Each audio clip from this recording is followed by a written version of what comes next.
जी आंदोलन की किस विषय में की? सबसे पहले आप सब पत्रकार भाइयों का धन्यवाद। आज हम फतियाबाद में हैं और यहाँ पे जो अपने साथी हैं उनकी मीटिंग की है और उसके बाद जो है आपको कष्ट दे रहे हैं बताने का।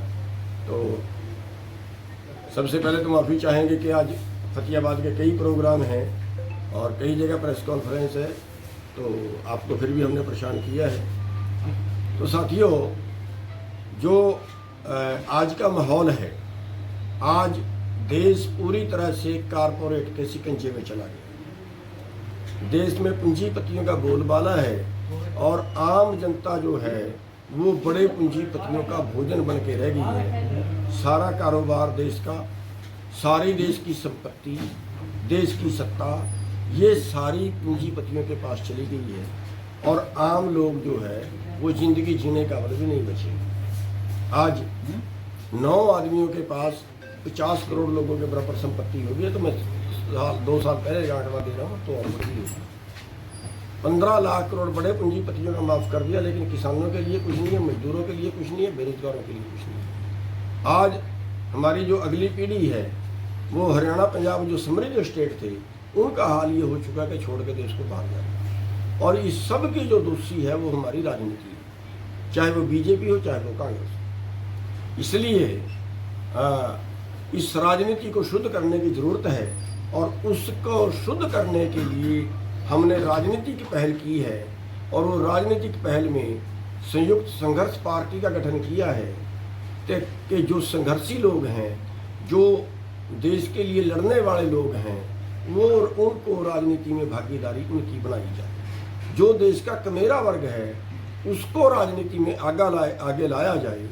और यही एक तरीका लोकतंत्र में है बड़े पूंजीपतियों का, पूंजीवाद का मुकाबला करने का, लुटेरे वर्ग का मुकाबला करने का। वरना सदियों से रहा है कि लुटेरा वर्ग मेरे वर्ग पे हैवी रहा है, लेकिन अब हमारे पास एक प्लस पॉइंट ये है कि वोट का राज है और वोट के राज से हम किसी को भी चुन सकते हैं, अपने बीच के आदमी को चुन के भी पहुँचा सकते हैं, मजदूर को भी चुन के पहुँचा सकते हैं, खेत में काम करने वाला जो आदमी है उसको भी हम, झाड़ू मारने वाले को भी हम सत्ता में बिठा सकते हैं।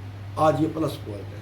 इसलिए कि मेरे वर्ग को की भागीदारी सत्ता में बने, उसके लिए संयुक्त संघर्ष पार्टी का गठन किया है, जिसका ऑटो निशान है और अभी उसका जो है शुरुआत कर दी है और उसी के तहत आज फतियाबाद में मीटिंग है और आप लोग, बहुत से लोग आज उसमें जुड़े हैं और एक अच्छी शुरुआत फतियाबाद में हुई है।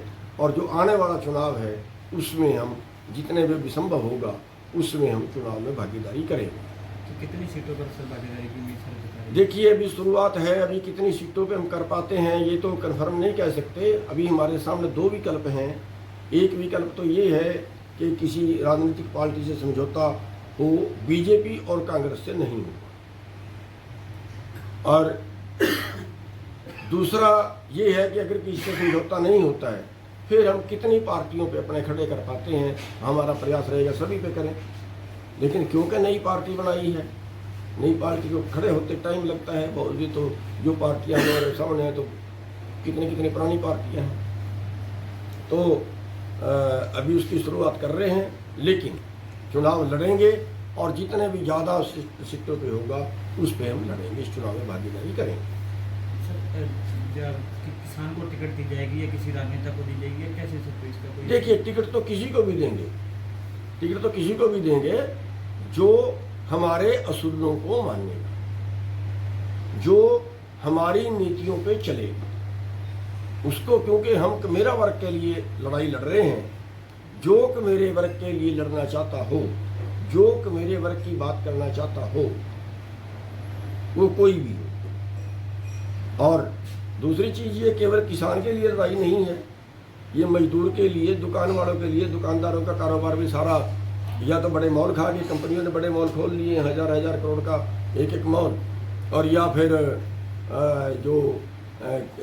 जो ऑनलाइन बिजनेस चला है कि जो पैदा भी कंपनी करेगी, मार्केटिंग भी कंपनी करेगी, तो उसने पूरा बाजार जो है वो डाउन कर दिया है, जिससे आम जनता की जेब में जाने वाला पैसा सारा कंपनियों की जेब में जा रहा है। और जो रोजगार है, पिछले 10 साल के अंदर 7 लाख छोटे उद्योग बंद हो चुके हैं। जो रोजगार था, आप देखें बड़े हाईवे निकाल रहे हैं, एक हाईवे पे कितने रोजगार खुलते हैं आपने देखा होगा, कितने पुराने हाईवे हैं। लेकिन जो नए निकाल रहे हैं, एक सिंगल आदमी को भी उस पे दुकान नहीं खोल सकता। वो सारा रोजगार, चाहे वो पेट्रोल पंप हो, चाहे वहाँ होटल हो, कोई वहाँ शोरूम हो, वो सारा कारोबार उसी कंपनी का है जिस कंपनी का रोल है। यानी इस तरह से सबके हिस्से का कारोबार समेट के कंपनियों के हवाले कर रहे हैं। और देश का पैसा, देश के बैंक, देश की जो बंदरगाहें, बैंक, देश की कंपनियां, देश के हवाई अड्डे, देश की ट्रेनें, सब कारपोरेट के हवाले कर रहे हैं। और अब तो यहाँ तक है, कैसे हम देशवासियों को समझाएं कि 30,000 करोड़ की स्मैक पकड़ी जाती है अडानी के अड्डे से, और अगर लोग फिर भी इन्हीं राजनीतिक पार्टियों को वोट पाए, ना सत्ता बोली, ना विपक्ष बोला, ना बीजेपी बोली, ना कांग्रेस बोली। अब अगर उनको अपनी अगली पीढ़ी, वो जहर कौन पिएगा? हमारी अगले आने वाली नस्लें। हम फिर भी नहीं जागे, फिर दोषी हम हैं। अगर हम फिर भी उन्हीं पार्टियों को कहते हैं बीजेपी को हराओ, कांग्रेस को जिताओ, कांग्रेस को हराओ, बीजेपी को जिताओ, वोट के जो मालिक हैं उन मुआवजा देना था तो हमारी सरकार से मांगा वो जल्दी दे, क्योंकि टाइम थोड़ा रहेगा सरकार का भी। जो पिछले साल पानी में फसलें मरी थी, उनका सरकार ने मुआवजा देने का वादा किया था, वो अभी तक नहीं दिया गया है। वो सरकार तुरंत दे, और उसके लिए हमें ये मजबूर ना करे कि हमें कहीं सड़क पे बैठना पड़े। जो सरकार ने अनाउंस किया वही मांग रहे हैं, वो सरकार तुरंत दे। अभी तक नहीं दिया, बहुत गलत है। और दूसरा, हम पत्रकार भाइयों से ये कहना चाहेंगे कि आपके हाथ में बहुत कुछ है। कहते हैं एक मीडिया, एक कलम 4000 तलवारों का मुकाबला करती है। इस देश को बचाना है। इस देश को बचाने के लिए सारे पत्रकारों को आगे आना चाहिए। जो सच है वो लगाएं, दम से लगाएं, लगाना चाहिए। ये भी एक सेवा है। आप जहाँ पे काम कर रहे हो वहाँ पे पुण्य भी होता है, वहाँ पे पाप भी होता है, जो भी जहाँ कर रहे हैं। इसलिए हम सारे देश के पत्रकारों से ये कहना चाहेंगे कि वो हमारा साथ दें इस देश को बचाने के लिए, गरीबों को बचाने के लिए, उन मजलूमों को बचाने के लिए जो अपनी आवाज़ खुद नहीं उठा सकते। आप सबका बहुत बहुत धन्यवाद।